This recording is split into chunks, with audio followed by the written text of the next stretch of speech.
오늘 말씀의 제목은 아도니아가 스스로 왕이 되려고 함, 아도니아가 스스로 왕이 되려고 함이란 제목으로 말씀 증거하겠습니다. 돌아오는 주일부터 주일학교에서 이제 열왕기상을 가르치게 되어 있습니다. 그래서 오늘 열왕기상을 목사님께서 못하셨기 때문에 열왕기상 1장부터 오늘 살펴보도록 하겠습니다. 사무엘상은 우리가 저번에 디모데 전후서 하기 전에 주일학교 본과를 사무엘상, 사무엘하 이렇게 내용을 쭉 살펴봤습니다. 사무엘상은 사울 왕의 역사이고 사무엘하는 다윗 왕의 역사를 기록하고 있습니다. 그리고 오늘부터 우리가 살펴볼 열왕기상은 바로 솔로몬의 역사가 기록된 그런 성경입니다. 그래서 오늘 이 부분을 살펴보려고 하는데, 첫 번째 대지는 1절부터 4절 다윗의 늙음입니다. 다윗의 늙음. 또 소주제로는 다윗의 경건. 이 내용이 1절에서 4절에 지금 기록이 되어 있습니다. 1절부터 보면 다윗 왕이 나이가 많아 늙으니 이불을 덮어도 따뜻하지 않았다. 다윗이 이제 이스라엘 왕이 되어 총 40년 동안 이스라엘을 다스렸습니다. 사무엘하 5장 4절에서 5절 말씀에 보면, 사무엘하 5장 4절에서 5절 말씀을 보면 헤브론에서 7년을 다스렸고 또 예루살렘에서 이제 33년, 총 40년을 다스렸습니다. 이제 나이가 많이 이제 들어서 다윗도 이제 노인이 되어서 이제는 이불을 덮어도 따뜻하지 않은 그런 이제 시대를 맞이하게 된 것입니다. 그래서 2절을 보니까 신하들이 왕에게 말하기를 내 주 왕을 위해 한 젊은 처녀를 구하여 그 여자로 왕을 섬기고 보살피게 하십시오. 그 여자가 왕의 품에 누우면 내 주 왕께서 따뜻하실 것입니다 하고, 이제 다윗 왕이 나이가 많아서 이불을 덮어도 따뜻하지 않으니까 그 모습을 본 신하들이 너무나 안타까워서 이제 다윗 왕을 돌볼 그런 여인을 이제 찾게 됩니다. 그래서 3절, 4절에 보면 신하들이 이스라엘 온 지역에서 아름다운 처녀를 찾다가 수넴 여자 아비삭을 발견하여 왕에게 데려오니 그 처녀는 매우 아름다웠다. 그 여자가 왕을 보살피고 섬겼으나 왕은 그 여자와 동침하지 않았다. 그래서 신하들이 이제 전 지역을 조사해서 지금 매우 아름다운 여인 아비삭이라는 여인을 지금 데리고 온 것을 우리가 볼 수가 있습니다. 이 처녀 아비삭은 심히 아름다웠다고 지금 기록하고 있습니다. 그런데 다윗 왕은 그 수넴 여자가 무척 아름다웠지만 봉양하고 수종만 들게 하고 그 여인과 동침하지 않았다고 지금 기록하고 있습니다. 우리가 이 부분을 보면서 그 여자와 동침하지 않았다, 이러한 다윗 왕의 행동을 보면서 예전에 다윗 왕의 행동이 이렇게 기억되지 않습니까? 이 장면을 보면서 예전에 그 다윗 왕이 사무엘하 11장 2절에서 5절 말씀에 보면, 사무엘하 11장 2절에서 5절 말씀 보면 오늘 본문의 모습과 비슷한 상황이 기록이 되어 있습니다. 한번 찾아서 읽어보겠습니다. 사무엘하 11장 2절에서 5절 제가 읽겠습니다. 저녁이 되었을 때 다윗이 자기 침대에서 일어나 왕궁의 지붕 위를 거닐다가 한 여자가 목욕하는 것을 지붕 위에서 보았는데 그 여자는 용모가 매우 아름다웠다. 다윗이 사람을 보내어 그 여자에 관해 알아보게 하니 그가 말하기를 그 여자는 엘리암의 딸로서 햇사람 우리아의 아내 밧세바가 아닙니까? 라고 했다. 다윗이 전령들을 보내어 그 여자를 데려오게 하니 그 여자가 다윗에게 왔는데 마침 그 여자가 부정함으로부터 정결케 된 때였으므로 다윗이 그 여자와 동침하였고 그 여자는 자기 집으로 돌아갔다. 그 여자가 임신하게 되니 사람을 다윗에게 보내어 자신이 임신했음을 알렸다. 지금 오늘 열왕기상 1장의 그 본문의 내용과 지금 사무엘하 11장의 본문의 내용은 상당히 흡사한 지금 사건이 일어나고 있습니다. 지금 다윗 왕에게는 같이 아름다운 여인이 지금 등장을 하는데, 그러나 사무엘하 11장의 모습과 오늘 열왕기상 1장의 다윗의 행동은 전혀 다른 행동을 보여주고 있습니다.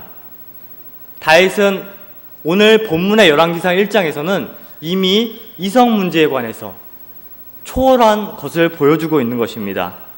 어떻게 이런 일이 되었을까? 사무엘하 11장에서 다윗 왕은 하나님 앞에서 너무나 큰 죄를 짓고 나서 나단 선지자를 통해 큰 책망을 받은 후에 그가 어떤 모습을 보였습니까? 시편 6편 6절에 보면 나는 탄식한다. 지쳤으며 밤마다 눈물로 침대를 띄고 내 자리를 적십니다. 이렇게 다윗이 그 자기의 죄에 대해서 애통하며 철저히 회개하는 모습을 보이고 있습니다. 밤마다 침대를 띄우고 이불, 개역성경에는 요를 적실 만큼, 이것은 무슨 추상적인 표현이 아니라 다윗이 실제적으로 그 우리아의 아내 밧세바를 범한 이후에 날마다 밤마다 눈물로 정말 철저한 회개를 했던 것을 고백하고 있는 것입니다. 한 번 지은 죄로 인해서 다윗 왕은 이러한 회개를 한 것입니다. 여기서 우리가 알 수가 있는 것은 진정한 회개는 말로만 하는 것이 아니라 다시는 똑같은 죄가 나에게 들어오지 못하도록 하는 것이, 이게 바로 진정한 회개라고 우리가 말할 수가 있는 것입니다.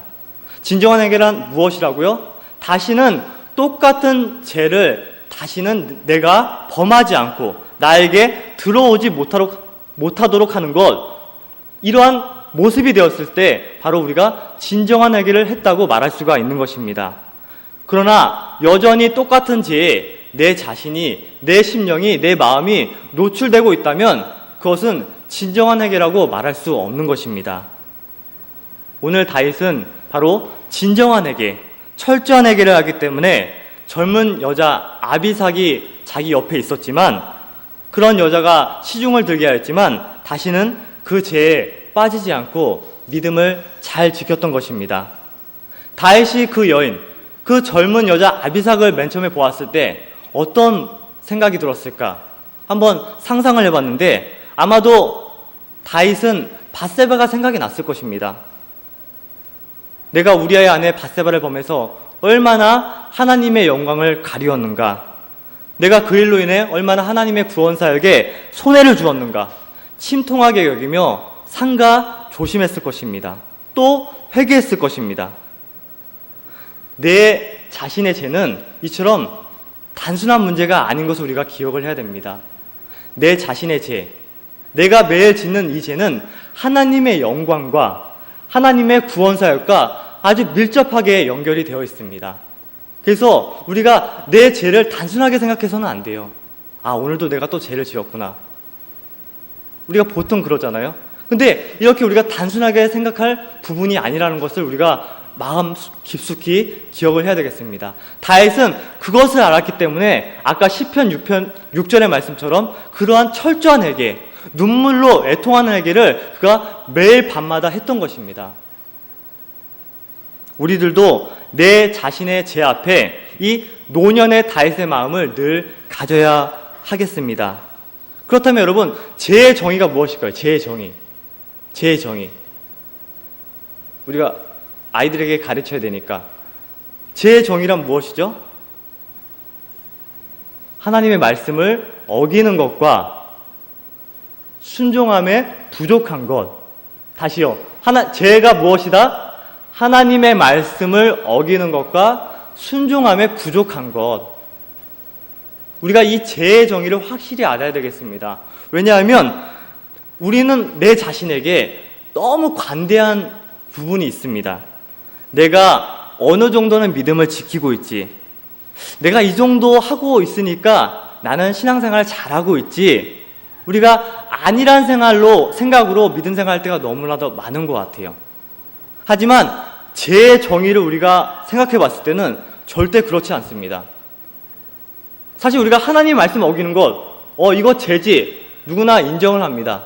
하지만 순종함에 부족한 것, 이 부분에 대해서는 우리가 너무나 관대해요.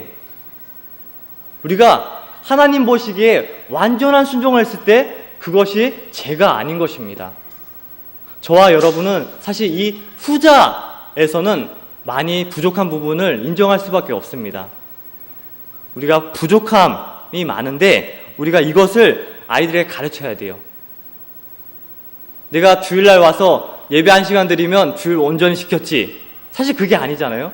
그것은 어느 정도는 맞지만 부족하게 순종한 거예요. 그러니까 이런 부분을 우리가 아이들에게 가르칠 필요가 있는 것입니다. 요즘 기독교인들의 가장 큰 문제점은 무엇이냐면 제가 죄인 줄을 전혀 모르고 있는 상태입니다. 죄를 반복적으로 수없이 짓다 보니까 이제 그것이 죄인 줄을 전혀 모르는 상태, 이러한 상태가 전혀 부담스럽지 않은 상태, 바로 이것이 요즘 기독교인의 가장 큰 문제점이에요. 부담스럽지 않아요. 죄를 반복적으로 짓는데 전혀 부담스럽지 않은 상태. 요한복음 8장 9절에 보면요. 요한복음 8장 9절에 보면 한 무리가 등장하고 있습니다. 한번 찾아볼까요? 요한복음 8장 9절. 요한복음 8장 9절. 누가 읽어주시겠습니까? 요한복음 8장 9절.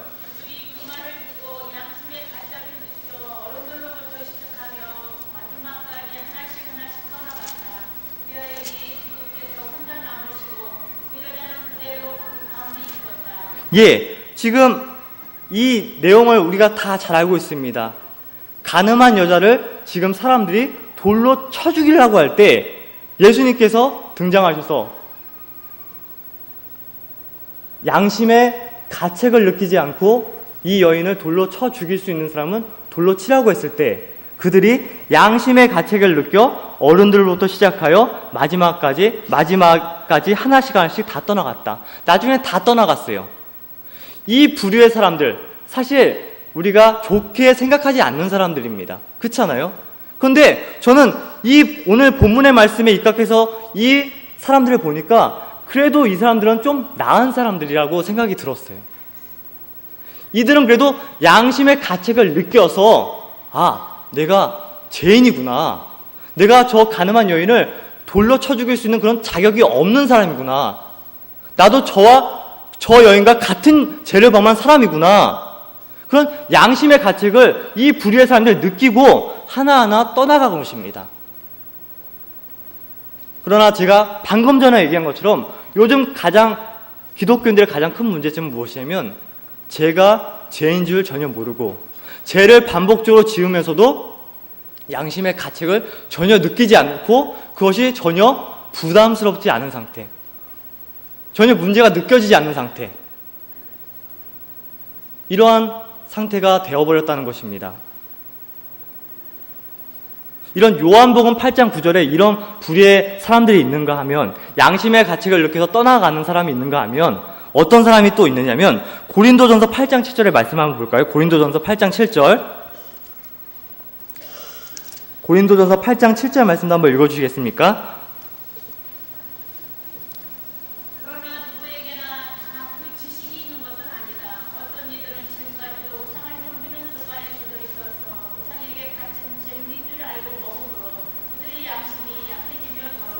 예, 지금 고린도전서 8장 7절의 이 말씀의 사람들이 사실 오늘날 많은 기독교인들의 모습입니다.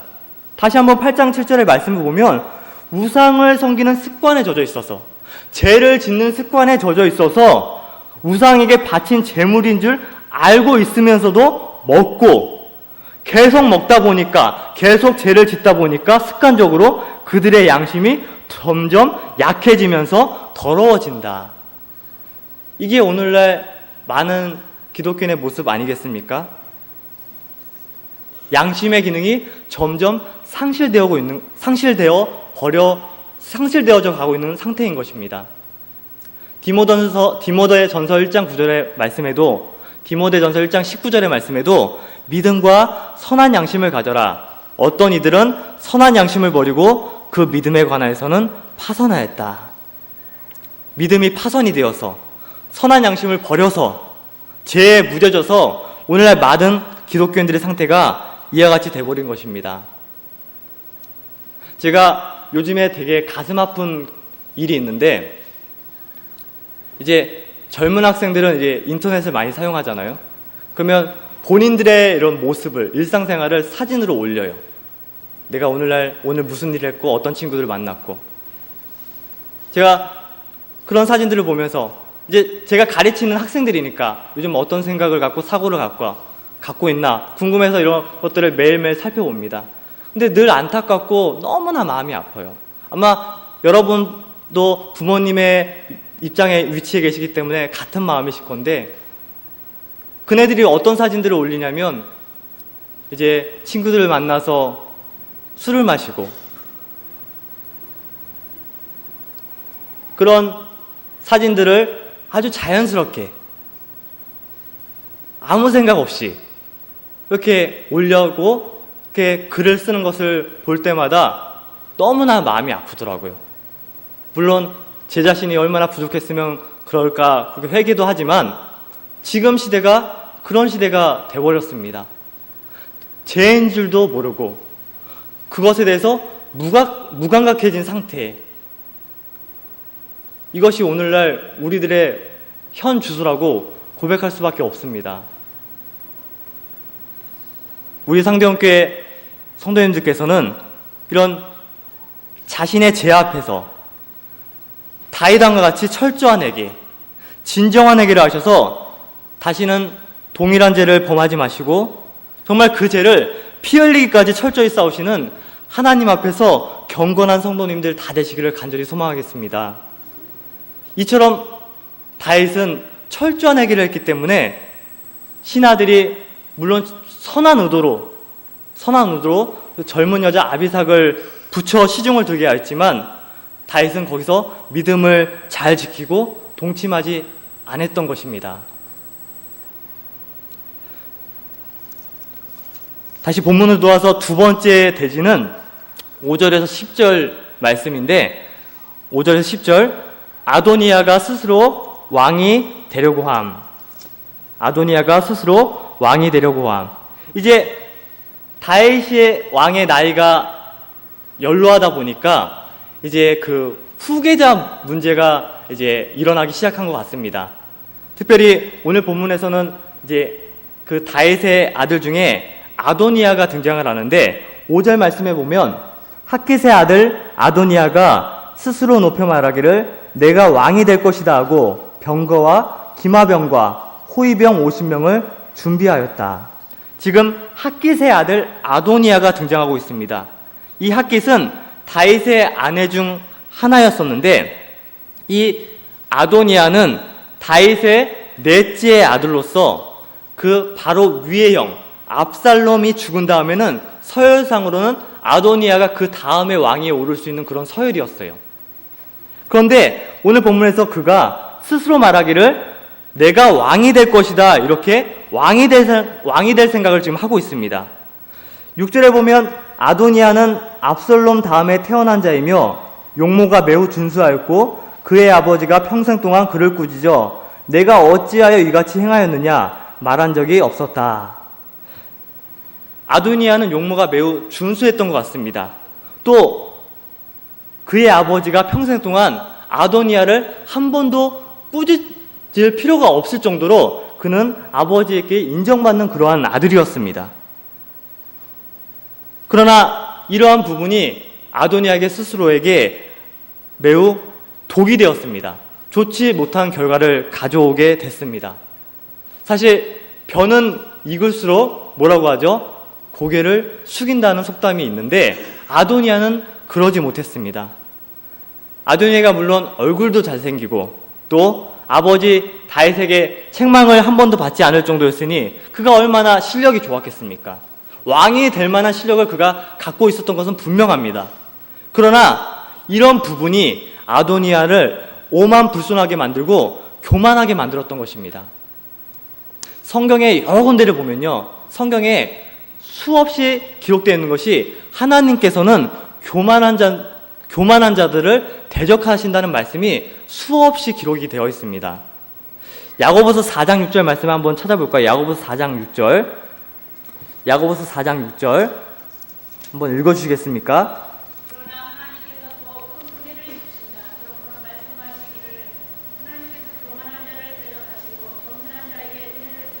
예. 하나님께서는 교만한 자를 대적하시고 겸손한 자에게 은혜를 주신다. 하나님께서는 교만한 자를 대적하십니다. 또 잠언 16장 5절에 보면요. 잠언 16장 5절에 보면 마음이 교만한 모든 사람을 여호와께서는 혐오하시니 서로 손을 잡을지라도 벌을 면치 못할 것이다. 잠언 16장 5절입니다. 마음이 교만한 사람을 하나님께서는 혐오하세요. 이처럼 하나님께서는 교만한 자들을 대적하시고 혐오하게 여기신다는 것을 우리들은 깨닫고 우리는 늘 겸손한 사람이 되어야겠습니다. 사도 바울은 늘 자신을 뭐라고 했죠? 사도 바울. 늘 자신을 뭐라고 고백했습니까? 디모데전서 1장 15절에 보면 죄인 중에 나는 괴수이다. 죄인 중에 나는 괴수이다. 또 고린도전서 15장 9절에는 나는 사도들 가운데 가장 작은 자이다. 나는 사도라 불릴 자격이 없다. 사도 바울은 늘 자신을 그렇게 고백하고 다녔습니다. 사실 사도 바울은 예수님 다음으로, 예수님 두 번째로 하나님의 구원사역에 가장 큰 일을 감당했던 인물이라는 것을 우리가 알고 있잖아요. 그런데 그는 교만하지 않고 늘 죄인 중에 괴수이다. 나는 사도라 불릴 자격이 없다. 나는 사도 중에 가장 작은 자이다. 늘 그는 겸손하였습니다. 이러한 늘 겸손한 자세를 사도 바울이 갖고 있었기 때문에 아까 야고보서 4장 6절의 말씀처럼 하나님의 은혜를 그가 늘 받았던 것입니다. 우리 상대형교회 성도님들께서도 교만한 자는 하나님께서 대적하시고 하나님께서 혐오하신다는 그 말씀을 기억하셔서 사도 바울같이 실력은 출중하시지만, 영적 실력은 뛰어나시지만, 믿음은 정말로 대단하시지만 하나님의 값없는 은혜 앞에 나는 죄인 중에 괴수이다. 나는 사도라 불릴 자격이 없다. 나는 가장 작은 자이다. 고백하시는 겸손한 성도님들 다 되시기를 간절히 소망하겠습니다. 또 한 가지 살펴볼 것은, 그렇다면 아도니아가 왜 스스로 왕이 되려고 한 것이 그렇게 잘못된 것일까? 이 부분은 우리가 좀 살펴보고 우리 학생들에게 가르쳐야 되는데, 물론 아도니아는 아까 열왕기상 1장 6절의 말씀처럼 얼굴이 준수하고 또 실력이 뛰어났고 아버지께 인정받는 그런, 사실 왕이 될 만한 실력을 갖고 있었던 사람입니다. 그러나 아도니아가 왜 스스로 왕이 되려고 한 것이 잘못된 것이냐면, 첫 번째로는요, 하나님의 뜻을 찾지 않았습니다. 하나님의 뜻을 찾지 않았고요. 두 번째로는 자기 욕심에서 나온 것이기 때문에 그가 왕이 되려고 한 것은 잘못된 것이었습니다. 역대상 22장 9절 10절 말씀에 보면요, 역대상 22장 9절 10절 이 말씀에 보면 하나님의 뜻을 분명히 알 수가 있어요. 역대상 22장 9절 10절 말씀을 읽어주시겠습니까? 역대상 22장 9절 10절.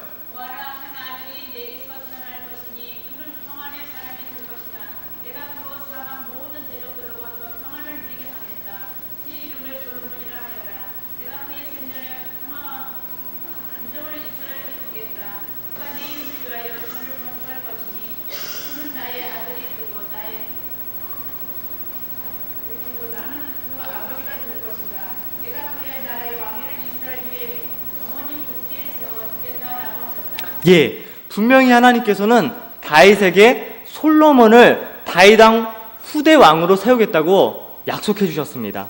솔로몬을 다윗 왕의 후대 왕으로 세워나가는 것이 하나님의 분명한 뜻이었습니다. 이러한 하나님의 뜻을 아도니아도 분명히 알고 있었을 것입니다. 그러나 아도니아는 하나님의 뜻을 무시하고 저버리고 스스로 왕이 되려고 했으니 이것은 매우 잘못된 것이 분명한 것입니다. 우리는 지금 이런 아도니아의 모습을 보면서 이하는 대조적인 인물을 생각할 수가 있어요. 아도니아는 왕이 되어서, 스스로 왕이 되어서 이 세상의 부귀와 명예와 영화를 누려보겠다는 보통 사람의 모습을 가진 사람입니다. 그렇잖아요. 아도니아의 왕의 모습은 보통 사람들의 모습의 특징을 갖고 있습니다. 성공해서 부귀와 영화를 누려보겠다. 이것이 아도니아의 목표인데, 이하는 반대로 다윗이 왕이 되려고 할 때 그를 물심양면으로 협력했던 인물이 있습니다. 그게 누구죠? 요나단이죠. 요나단. 아도니아보다 더 서열상 왕위에 오를 서열이었고, 또 요나단도 분명히 왕이 될 만한 충분한 실력을 갖고 있었습니다. 그러나 오늘 본문의 아도니아와 요나단의 큰 차이는, 요나단은 자기가 왕위에 올라가지고 이 세상에서 최고의 부귀야 영화를 누리는 그런 것들보다는 하나님의 나라와 하나님의 구원 사역이 잘 되는 것에 더 가치를 두었습니다. 이것이 바로 아도니아와 요나단의 차이였습니다. 사무엘상 23장 16절 17절 말씀이 그것을 우리가 알 수가 있는데, 사무엘상 23장 16절 17절 말씀에 사울의 아들 요나단이 일어나 호레스에 있는 다윗에게 가서 하나님 안에서 힘을 얻도록 격려했으니 요나단이 다윗에게 말하기를 두려워하지 마라. 내 아버지 사울의 손이 너를 찾지 못할 것이다. 너는 이스라엘의 왕이 되고 나는 내 다음이 될 것이다. 내 아버지 사울도 그렇게 알고 있다 하였다. 여러분, 이 요나단의 이 말이, 이 결정이 얼마나 어려운 결정이었는지 여러분도 짐작이 가시죠? 이런 결정은 사실 보통의 사람이라면 할 수가 없습니다. 자기가 왕위에 오르려고 하지 누가 다른 사람에게 그 왕위를 내어주겠습니까? 그러나 요나단은 하나님의 뜻을 분명히 알고 있었기 때문에 자신의 계획, 자신의 뜻보다 하나님의 뜻이 다윗이 왕이 되는 것에 있었다는 것을 알고 있었기 때문에 최선을 다해 그것에 협력하는 것을 요나단의 모습에서 우리가 알 수가 있는 것입니다. 다 아시다시피 요나단은 결국 왕위에 오르지도 못했습니다. 더 나아가서 그는 전쟁터에 나가서 아버지 사울과 함께 그저 갑자기 죽게 됩니다. 이러한 요나단의 죽음을 가지고 많은 사람들이 요나단의 죽음이 얼마나 정말 어이없는 죽음이냐, 정말 개죽음이냐, 이런 그 요나단의 죽음을 정말 평가하는 그런 역사가들이 있는데, 사실 세상적인 눈으로 봤을 때는 그 요나단의 죽음이 정말 그런 평가를 받을 수밖에 없죠. 그러나 정말 그 요나단의 희생이, 요나단의 순종이 정말 하나님의 뜻을 이루어드리기에 그가 감내했던 모든 희생이 헛된 것이었을까요? 분명한 것은 세상의 관점으로는 요나단의 죽음은, 요나단의 이 세상에서 인생은 정말로 아무 보잘것없는 인생이었지만, 분명한 것은 지금 하늘나라에서 요나단은 그 어떤 성도들보다 하나님께서 인정받는, 하나님께 칭찬받는 그런 인물이 될 거라고 저는 분명히 짐작을 합니다.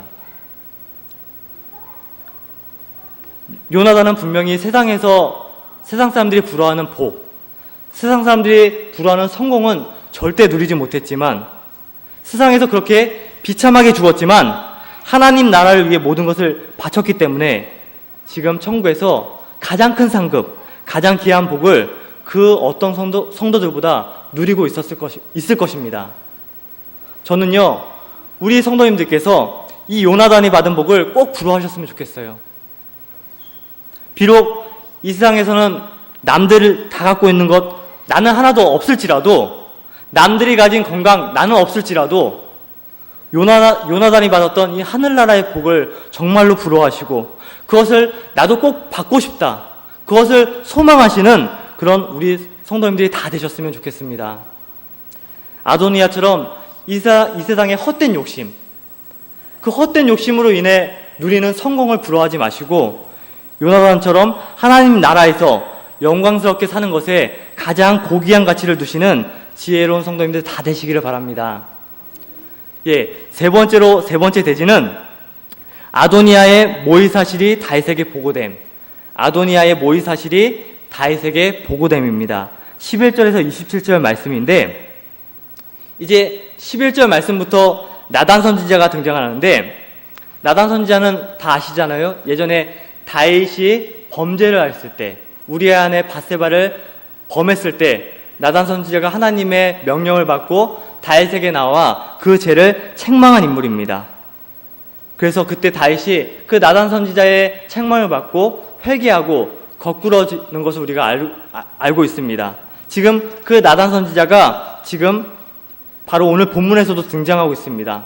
왜냐하면 아도니아가 하나님의 뜻을 어기고 스스로 왕이 되려고 하니까 지금 하나님께서 나단 선지자를 통해서 그것을 막으시고 간섭하시는 것입니다. 그것이 바로 11절에서 14절 말씀입니다.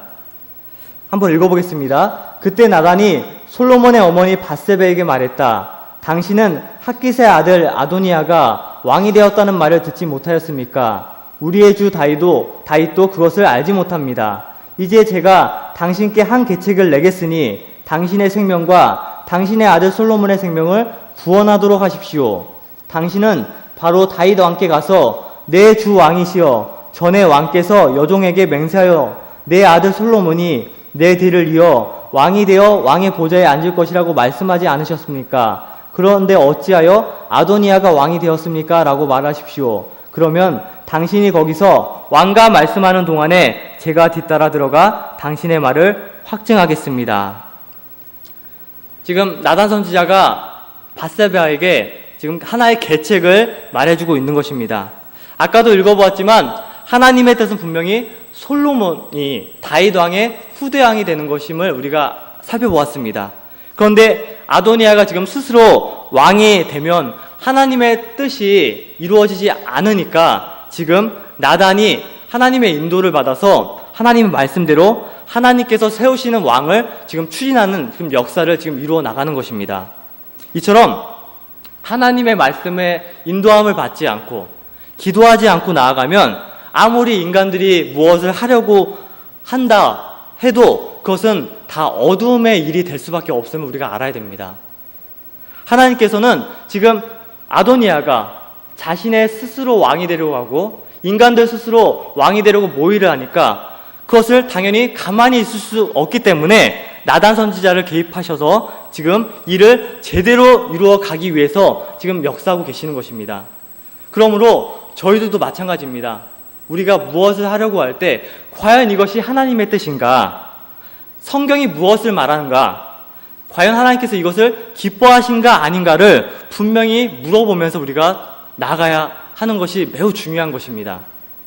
그런 의미에서 개인이 충분히 기도를 많이 해야 되고요.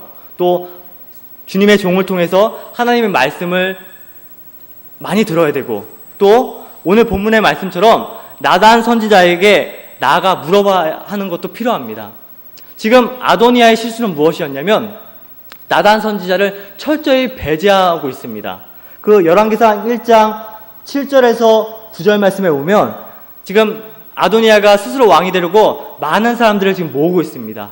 근데 여기에 읽어보면 철저하게 솔로몬과 나단 선지자를 배제하는 모습을 볼 수가 있습니다. 아도니아가 나단 선지자에게 물어보기만 했어도 하나님의 뜻을 구하기만 했어도 사실 아도니아는 이런 비참한 길로 가지 않았을 것입니다. 그러나 아도니아가 이런 나단 선지자에게 하나님의 뜻을 물어보지도 않고 또 하나님의 뜻을 저버리고 기도하지 않고 나아갔기 때문에 아도니아는 결국 비참한 길로 가게 된 것입니다.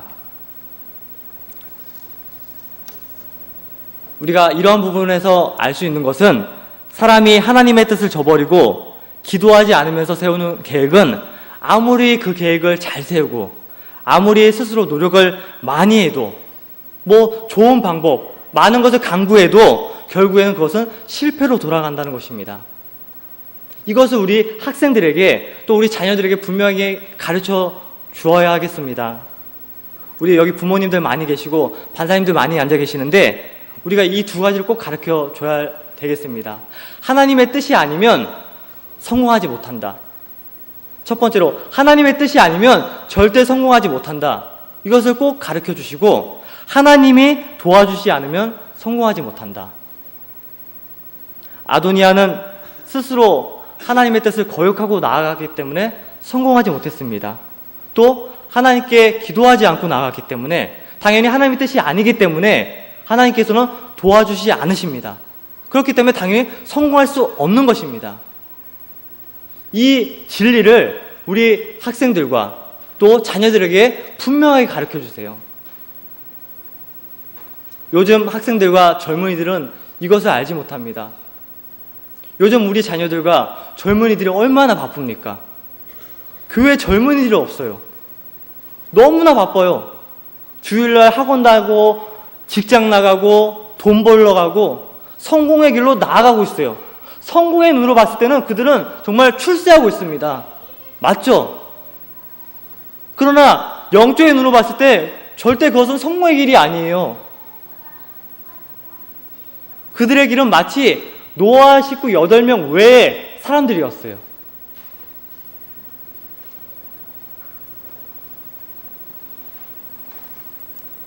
요즘에 젊은이들이 얼마나 바쁘고 또 성공하기 위해서 노력을 많이 하는데, 사실 그런 성공은 정말 성공이 아니라 다 실패라고 말할 수밖에 없어요. 오늘 말씀에도 그렇잖아요. 하나님의 뜻이 아니면 절대 성공하지 못하고, 그러한 성공은 하나님이 도와주신 성공이 아니기 때문에 그것은 결국에는 처참한 결과를 맞이할 수밖에 없다는 것을 우리가 먼저 우리 스스로 깨닫고 또 우리 학생들과 자녀들에게 분명히 가르쳐줘야 되겠습니다. 잠언 16장 1절에도 마음의 계획은 사람에게 있어도 말의 응답은 여호와께로부터 나온다. 또 9절에도 사람이 마음으로 자기 길을 계획하나 그의 걸음을 인도하시는 이는 여호와시다. 이것을 분명히 가르쳐 주셔야 되겠습니다. 우리 성도님들, 또 우리에게 속한 모든 식구들, 자녀들, 또 우리가 가르치는 학생들, 이 모두들은 정말 하나님께서 기뻐하시는 계획, 또 하나님께서 기뻐하시는 방법을 통해서 하나님의 뜻과 맞게 계획하시고, 그로 말미암아 하나님께서 도와주셔서 그로 인해 성공하는 개인, 또 가정, 우리 교회가 되기를 간절히 소망하겠습니다. 오늘 말씀을 맺겠습니다. 오늘 본문에서 아도니아가 스스로 왕이 되려고 하였습니다.